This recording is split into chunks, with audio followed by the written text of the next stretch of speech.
자, 정비법의 네 번째 테마인 사업시행자, 사업시행 방식.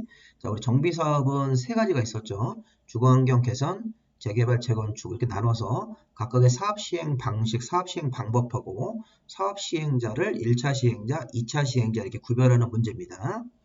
자, 먼저 보시면 우리 주거환경 개선 사업 문제가 자주 나오는데 주거환경 개선 사업은 저소득층이 사시고 정비 기반 시설이 극히 열악한 지역이죠. 근데 여기서 사업 시행을 할 때는 조합을 안 만들고 이 지문을 보면 시장문수 등이 들어가거나 토지주택공사 등이 들어가는 거죠. 이 중간에 보면 시장문수 등이 직접 사업을 해주거나 토지주택공사 등 그 밖에 어떤 법인들이 사업 시행자가 되는 겁니다. 그러면 이거는 재건축 재개발 사업은 조합을 만들어서 1차 시행자인데 주거환경 개선 사업은 가난한 지역이니까 거기 소유자 등이 조합을 못 만들고 조합 만들 때 이제 경비 같은 걸 내야 되기 때문에 형편이 어려우신 저소득층이 사시는 개선 사업할 때는 자, 일정한 동의를 받아서 시장문수가 직접 시행자로 들어가거나 토지주택 공사 등이나 그 밖에 어떤 법인 등을 사업 시행자로 정해서 사업 시행하게 할 수 있습니다. 자, 이때 동의 요건이 뭐냐면 여기서부터 보시면 돼요. 주거환경 개선 사업은 토지 또는 건축물 소유자 또는 지상권자가 이게 토지 등 소유자예요. 개선 사업할 때 토지 등 소유자의 자, 이게 3분의 2 이상 동의, 토지 등 소유자 전체 인원의 3분의 2 이상 동의, 그리고 세입자가 있으면 세입자 세수의 과반 동의를 얻어서 시장문수 등이 직접 하거나 토지주택공사 등 같은 자를 사업시행자로 정해서 사업하게 할 수 있다. 다만 세입자 세수가 토지 등 소유자 인원의 2분의 1 이하, 절반 이하일 때는 세입자 동의 안 받고 앞에 3분의 1만 받는 경우도 있죠. 그래서 다시 한번 보시면 토지 등 소유자 3분의 1 이상 동의와 세입자 과반 동의를 얻어서 시장문수가 직접 들어가든지 토지주택공사 등 이런 사람들을 사업시행자로 정해서 사업하게 할 수 있다. 단 세입자의 세수가 토지 등 소유자의 2분의 1 이하면 세입자 동의 안 받고 앞에 3분의 2만 받는 경우도 있습니다. 3분의 2 과반수 2분의 1이 들어가시면 돼요. 3분의 2 과반수 2분의 1이면 4번이 답입니다. 자, 이 문제는 굉장히 중요한 문제이기 때문에 자주 보셔서 익혀두시기 바랍니다. 자, 2번 문제. 자, 이것도 쉬운 문제죠. 자, 아래 사항을 모두 충족하는 사업은 자, 정비기반시설 양호하면 무조건 재건축입니다. 또 재건축 사업은 조합이 단독 시행할 수도 있고 조합은 과반 동의 얻으면 시장문수 등 1번, 토지주택공사 등 2번, 건설업자나 등록사업자가 이게 민간 건설회사입니다. 자, 시장문수 등이면 시장문수 구청장이고 토지주택공사 등이면 토지주택공사나 지방공사고 이 건설업자나 등록사업자 같은 사람들을 이렇게 줄쳐서 이거 3번. 그래서 1번, 2번, 3번 같은 사람들과 공동으로 하는 사업은 재건축 사업이죠. 1번을 답으로 보시면 되겠습니다. 이 가로주택 정비사업도 이 정의법에서 빠져가지고 다른 법으로 광고하기 때문에 시험 범위가 아닙니다. 3번과 5번은 과거에 정비법에 있다가 빠진 내용들이니까 공부하실 필요가 없고 또 4번, 2번, 1번만 현행 정비사업 세 가지인데 해당되는 지문에서는 요거를 1번을 재건축 사업으로 봐야 되겠죠. 자, 3번 문제. 자, 군수가, 자, 이 얘기는 시장문수 구청장이 자기가 직접 재개발 사업 시행자로 들어가는 사유가 이게 2차 시행자입니다. 자, 우리가 재개발 사업은 1차 시행자가 조합을 만들어서 하거나 아니면 조합원이 토지 등 소유자가 20명 미만이면 토지 등 소유자가 사업하는 경우도 있죠. 자, 재개발 사업은 민간 재개발이라면 조합 또는 토지 등 소유자가 사업 시행자가 되는 겁니다. 보통 조합을 만들어서 하는데 토지 등 소유자가 20명 미만이면 토지 등 소유자 이름으로 사업 시행자가 되는 게 1차 시행자입니다. 그럼 결국 재개발 사업은 조합 또는 토지 등 소유자가 사업을 하는 게 단독 시행하는 게 1차 시행자인데 근데 어떤 사유가 있으면 2차 시행자인 그 조합을 그다음에 토지 등 소유자를 해산시키고 조합을 해산시키고 시장문수 등이 직접 들어가는 사유가 있습니다. 이거는 제가 수업 시간한 요약집에 102페이지 보시면 나옵니다. 자, 그러면 이 재개발 사업을 할 때는 1차 시행자는 조합 또는 토지 등 소유자인데 조합 또는 토지 등 소유자를 이제 없애고 조합을 해산시키고 토지 등 소유자 같은 사람들을 해산시키고 시장문수 등이 들어가는 사유가 뭐냐? 1번. 자, 1번이 뭐냐면 주민들 대다수가 요청을 했을 때입니다. 면적의 2분의 1 이상 소유자와 토지 등 소유자 전체 인원의 3분의 2 이상이라는 게 그 해당되는 지역 주민들이 대부분이 요청을 했다는 뜻입니다. 면적의 2분의 1, 토지 등 소유자 총수의 3분의 2가 주민들 대다수가 요청을 하면 자, 조합을 해산시키고 시장문수 등이 들어올 수 있는 겁니다. 자, 1번 맞죠? 2분의 1, 3분의 2. 자, 2번은 뭐예요? 자, 정비구역 안에 국공유지 면적이 국가나 시유지 면적이 전체 면적의 3분의 1이 아니라 2분의 1이죠. 자, 국공유지 면적이 전체 면적의 절반 이상인 2분의 1 이상이 되고 토지등 소유자 과반수가 군수 시행에 동의했을 때, 자, 이게 전체 그 정비구역 안에 국공유지 면적이 2분의 1 이상은 되셔야 돼요. 그래야지만 시장문수 등이 들어올 수 있는 사유로 맞습니다. 2번이 정답이네요. 자, 3번 순환정비 방식은 정비구역이 너무 커서 사업을 순차적으로 돌아가서 합니다. 시간이 많이 걸리겠죠. 그럼 이런 거는 조합이 하면 조합의 경비가 많이 들므로 조합이 사업하지 않고 시장문수 등이나 토지주택공사가 들어올 수 있습니다. 천재지변으로 긴급한 경우는 당연히 조합이 사업할 수 없는 경우고, 그 다음에 여기 정비사업 시행 예정일로부터 2년 안에 사업시행가 신청을 안 했을 때, 자, 이것도 예정일로부터 2년 안에 사업시행가 신청을 안 하면 이 경우도 시행자가 조합을 빼고 토지 등 소유자를 빼고 시장문수 등이 들어올 수 있는 사유가 맞습니다. 그래서 이건 조금 어려운 거지만 우리가 기본적으로 2차 시행자로 바뀔 수 있다는 조항을 보시고 그 핵심 제 요약집 102페이지하고 여러분들 갖고 계신 요약집에 사업 시행자 파트를 보시면 1차 시행자가 아니라 2차 시행자로 바뀌는 사유가 있습니다. 재개발 사업에서. 이건 답이 이제 2번으로 봐야 되겠죠. 자, 4번 문제. 자, 주거환경 개선 사업 문제가 또 나왔네요. 개선 사업 저소득층이 사시는데 옳은 것을 모두 골라라. 자, 시장문수 등이 자, 세입자 수가 토지동 소유자의 절반 이하이기 때문에 세입자 동의 안 받고도 토지주택공사 등은 사업시행자로 정하는 경우가 있었죠. 원래는 토지동 소유자 3분의 2, 세입자 과반 동의를 받아야 되는데 세입자 수가 토지동 소유자의 절반이 하면 세입자 동의 안 받고도 시장문수가 직접 들어가거나 토지주택공사 등을 정할 수 있으니까 요즘은 맞습니다. 자, 그 다음에 주거환경 개선 사업은 이 사업 방식이 4가지가 있습니다. 스스로 보전하면서 정비하는 방식, 수용 방식, 환지 방식, 관리 처분 방식이 있습니다. 그래서 4가지를 하나를 골라서 할 수도 있고 혼용도 가능하기 때문에 스스로 주택을 보전하면서 개량하는 방식하고 환지를 혼용으로 하는 경우도 가능합니다. 자, 정비사업은 주거환경 개선 사업할 때 정비사업의 시행 방식이 4가지가 있어요. 주거환경 개선 사업은 4가지 방식으로 사업할 수 있어. 스스로 주택을 보전하면서 개량, 수용, 환지, 관리 처분 이렇게 4가지가 있으므로 그 하나를 골라서 할 수도 있고 혼용도 가능하기 때문에 니은번 맞습니다. 자, 디귿번 철거되는 주택 소유자나 세입자를 위해서 주거환경 개선 사업이 형편이 어려우신 저소득층 사는 지역이니까 철거되는 주택 소유자나 세입자를 위해서 이사갈 수 있게 대책을 세워줘야 한다. 의무적으로 임대주택 같은 걸 지어서 임시로 거주시키거나 융자활선 조치를 의무적으로 해야 됩니다. 이 조항은 재건축 재개발에만 자, 이건 개선 사업과 재개발 사업에 걸리는 조항입니다. 이 디귿번 조항은 공부하실 때 메모하세요. 개선 사업과 재개발 사업에만 정의되어 있고 재건축 사업에는 적용이 안 됩니다. 디귿번은 재건축에 적용이 안 되기 때문에 개선 사업에는 적용이 됩니다.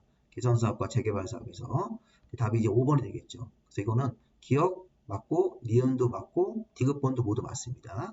자, 이런 질문들이 지금 이렇게 확인이 되셔야지만 정의법 공부가 되고 있는 겁니다. 디귿번은 뒤에 나오는 조항인데 자, 철거되는 주택 소유자나 세입자를 위해서 임대주택 같은 걸 지어서 임시 거주시키거나 융자활손 조치를 의무적으로 해야 된다. 이 조항은 개선사업과 재개발사업에서는 의무적으로 적용되는 조항이기 때문에 자, 재건축에는 적용이 안 됩니다. 이 의무적으로 하여야 한다가 자, 답은 5번으로 보시면 되겠습니다. 자, 그 다음에 5번에서 시공자 선정. 자, 우리 시공자 선정은 우리 기본적으로 사업 절차상에서 우리 시공자 선정은 언제 하는 거냐면 추진위원회에서 조합으로 넘어오고 조합 설립 인가 후 경쟁 입찰 방식으로 시공자를 정하셔야 됩니다. 자, 시공자 선정의 가장 핵심은 미리 하면 안 되는 겁니다. 조합 설립 인가 이후에 시공자를 경쟁 방식으로 선정을 해야 됩니다. 자, 그런데 여기 지금 1번 지문에 이런 말이 있어요. 지금 조합을 만들어서 하면 시공자 선정이 조합 설립 인가 후인데 자, 토지 등 소유자가 사업 시행자가 됐다. 자, 이게 지금 재개발 사업을 토지동 소유자가 한다는 얘기입니다. 자, 토지동 소유자가 조합을 안 만들고 토지동 소유자 이름을 한다는 것은 재개발 사업에서 20명 미만이라서 자, 이런 소규모 사업일 때는 경쟁 입찰로 시공자를 선정하는 게 아니라 규약에 따라서 시공자를 선정해야 된다. 이렇게 바꾸셔야 돼요. 자, 사업 시행 인가 후 규약에 따라서 자, 우리가 조합이 사업을 하면 조합 설립 인가 후 시공자를 경쟁 방식으로 경쟁 입찰을 선정하는데 자, 토지동 소유자가 사업 시행자가 되면 주어가 바뀐 거예요. 조합이 아니라 재개발 사업에서 20명 미만이라서 토지동 소유자라는 단체 이름으로 사업을 하게 되면 자, 사업 시행 인가 후 규약이 정하는 바에 따라 시공자를 정해야 되기 때문에 1번이 틀린 겁니다. 자, 이것도 조금 어렵습니다. 자, 그리고 이 토지주택 공사 등이 2차 시행자로 들어왔을 때는 이 토지주택 공사 등이 경쟁 입찰로 시행자를 정하려고 했는데 주민대표회의가 이런 추천을 하면 추천한 시공자를 우선적으로 정해야 되는 규정도 있었죠. 그래서 이것도 토지주택 공사 등이 2차 시행자로 들어왔을 때는 토지주택 공사 등은 자, 경쟁 입찰 방식으로 시공자를 정하려고 했는데 자, 주민대표회의가 이 경쟁 방식으로 시공자를 추천한 겁니다. 그래서 토지주택공사 등이 시행자를 정할 때 토지주택공사 등이 시행자를 정하려고 했는데 이 주민대표회의가 이런 경쟁 입찰 방식으로 시공자를 추천을 해가지고 추천을 하면 추천한 시공자를 우선 시공자로 선정을 해야 됩니다. 자, 3번 자, 금방 앞에서 본 거 주민대표회의가 토지주택공사 등한테 시공자를 추천할 때는 이 경쟁 입찰 방식의 일반 경쟁, 제한 경쟁, 지명 경쟁 입찰 이런 세 가지 방법 형태로 시공자를 정해서 추천하도록 되어 있습니다. 이게 추천입니다. 오타가 났네요. 자, 조합원 수가 100명 이하인 소규모 사업일 때는 자, 정관이 정하는 바에 따라서 시공자를 정할 수도 있죠. 그래서 아까 우리가 기본적으로 조합이 사업할 때는 경쟁 방식으로 하는데 조합원 수가 100명 이하면 정관이 정하는 바에 따라서 시공자를 정할 수도 있습니다. 그 다음에 시공자와 계약할 때는 사업시행자 조합이 시공자를 선정해서 계약할 때는 철거 쪽에 관한 내용도 포함해서 계약을 해야 된다. 자, 그래서 또 정답이 1번으로 가야 되겠죠. 1번 틀렸습니다. 자, 20명 미만의 토지동 소유자가 사업할 때는 자, 이렇게 경쟁이 아니라 규약이 정하는 바에 따라 시공자를 정해야 됩니다. 사업시행계획 인가 후 규약이 정하는 바에 따라 시공자를 정해야 된다. 이게 맞습니다. 자, 우리 이 내용은 요약집에 제 거 103페이지 보시면 있을 테고 또 관련 교재에서 시공자 선정 파트를 찾아보시면 이 문제가 해결되실 겁니다. 자, 6번 문제 정비사업 시행으로 옳은 것은 자, 주거환경 개선 사업은 사업 방식에 4가지가 있어요. 스스로 보전 계량, 수용, 환지, 관리처분 계획으로 공급하는 방식이 있으므로 환지를 공급하는 방법도 가능합니다. 자, 주거환경 개선 사업은 관리처분 계획으로 공급은 가능한데 관리처분 계획으로 주택, 부대, 복리시설 같은 걸 공급하는 거지 오피스텔이 들어가시면 안 됩니다. 오피스텔은 재건축 사업을 해서 관리처분 계획으로 공급할 때 들어가는 건물이고 자, 그러니까 주거환경 개선 사업 같은 거 할 때는 이 주택, 부대, 복리까지만 공급하는 거지 오피스텔을 공급할 수 없습니다. 오피스텔을 관리처분 계획으로 공급할 때는 재건축 사업만 적용되기 때문에 이게 니은번 틀렸네요. 자, 디귿번 정비구역에서 인가받은 관리처분 계획에 따라서 이 재개발 사업할 때 관리처분 계획 또는 환지 방식으로 공급할 수 있으므로 관리처분 계획에 따라서 건물, 이 주택, 부대, 복리 같은 거를 공급할 수 있으므로 디귿번은 맞네요. 재개발 사업은 관리처분 계획으로 건물을 공급할 수도 있고 또는 환지도 있으므로 부분적으로 관리처분 계획으로 공급할 수 있다. 맞습니다. 자, 기역 디귿만 맞고 니은은 틀렸어요. 개선 사업할 때 관리처분 계획으로 주택, 부대, 복리를 공급할 수 있지만 오피스텔은 공급 대상이 아닙니다. 오피스텔은 재건축에서 공급할 수 있습니다. 자, 답이 기역하고 디귿이 옳은 거죠. 3번이 답이겠네요. 자, 그 다음에 7번 문제 보시면 재건축 사업할 때 안전 진단 문제. 자, 우리 재건축 사업을 할 때는 안전 진단 같은 것들이 추가적으로 들어가야 되는데, 자, 이것도 한번 그림을 보시면서 간단하게 좀 보겠습니다.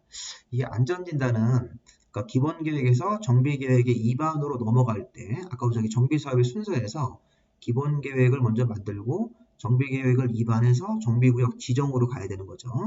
근데 기본 계획에서 정비 계획의 입안으로 갈 때 이게 재건축 사업이면 안전 진단을 받으셔야 돼요. 자, 재개발에는 안전 진단이 아닙니다. 자, 재건축을 할 때는 기본 계획을 수립하고 나서 정비 계획의 입안으로 넘어갈 때 재건축에 관한 안전 진단을 받아야 됩니다. 근데 안전 진단은 시장문수 구청장이 직권으로 하는 경우도 있고 요청을 받아서 하는 경우도 있습니다. 두 가지 형태가 있습니다. 안전 진단은 직권 실시도 있고 요청 실시도 있습니다. 그리고 안전인단으로 들어갈 때는 그 시장문수 등이 이 전문가들을 보내서 현지조사를 먼저 하고 현지조사에서 안전진단을 해야 되겠다라는 판단이 들면 안전진단 기관에 의뢰가 들어가는 겁니다. 그래서 우리 안전진단은 처음부터 전문가들이 바로 나오는 게 아니라 일단 전문가들이 현지조사를 먼저 해서 자, 안전진단 실시 여부를 할지 안 할지를 결정하고 안전진단 기관에 의뢰가 들어가면 이 안전진단 기관이 나와서 정식으로 안전진단 실시하고 결과보고서를 제출하도록 되어 있습니다. 결과보고서가 안전진단 등급이죠, 등급. 자, A, B, C 등급이면 안전진단 통과 못한 거고 D등급이나 2등급이면 통과가 된 거예요. 그럼 D등급 결과에다가 최종적으로 이 도시계획이나 지역계획을 고려해서 다시 한번 안전인한을 통과해서 정비계획을 위반하겠다라는 걸 결정하도록 되어 있습니다. 자, 이거 보시면서 현지조사를 먼저 통과해야 돼요. 현지조사가 먼저 나와서 안전인한 실시 여부가 결정되기 때문에 현지조사 통과하면 안전인한 정식으로 실시합니다. 그럼 안전인한 기관이 나와서 안전인한을 정식으로 실시해가지고 결과보고서 보세요. D등급이나 2등급으로 통과되어야 된다. 그래서 결과보고서를 D등급으로 통과해야 된다. 현지조사 통과, 안전인단 결과보고서 통과, 그 다음에 안전인단 결과에다가 도시계획을 고려해서 최종적으로 정비계획을 만들어주겠다라는 걸 한 번 더 통과하셔야 돼요. 3번 통과. 그런 다음에 이거 시도지사한테 보고합니다. 시당문수청장이 시도지사한테 보고하고 시도지사가 다시 한번 적정성 검토를 한 번 더 할 수 있습니다. 자, 안전인단을 통과하려고 하면 1번, 2번, 3번을 통과하셔야 돼요. 현지조사 통과, 안전진단 정식으로 해서 결과보고서를 D등급이나 2등급 받아야 됩니다. 안전진단 결과가 D등급 나오더라도 도시계획을 고려해서 최종적으로 시장문수청장이 정비계획의 재건축 위반 여부, 정비계획 위반 여부를 다시 한번 결정하기 때문에 결정이라는 걸 또 한번 통과하셔야 되고 시도지사한테 보고하고 시도지사가 적정성 검토할 수 있습니다. 자, 문제를 보시면 아까 안전인단은 실시를 요청하는 경우도 있었죠. 직권 실시도 있었고 요청도 있었는데 요청을 할 때는 이 건축물 및 부속 토지 소유자 10분의 1 이상 동의를 받으셔야 돼요.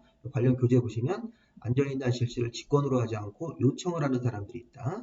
요청을 받아서 안전인단 실시할 수도 있는데 요청을 할 때는 해당 토지 등 소유자인 건축물 및 부속 토지 소유자, 재건축의 토지 등 소유자인 건축물 및 부속 토지 소유자 전체 인원의 10분의 1 이상 동의가 필요합니다. 자, 2번. 자, 건축 주택의 구조 안전상 사용 금지. 자, 지금 안전인하를 하려고 했는데 이미 사용 금지가 필요하다고 시장문수 등이 인정한 건물이면 이건 안전인단 대상에서 제외가 되는 거예요. 그냥 바로 재건축 정비계획으로 가는 겁니다.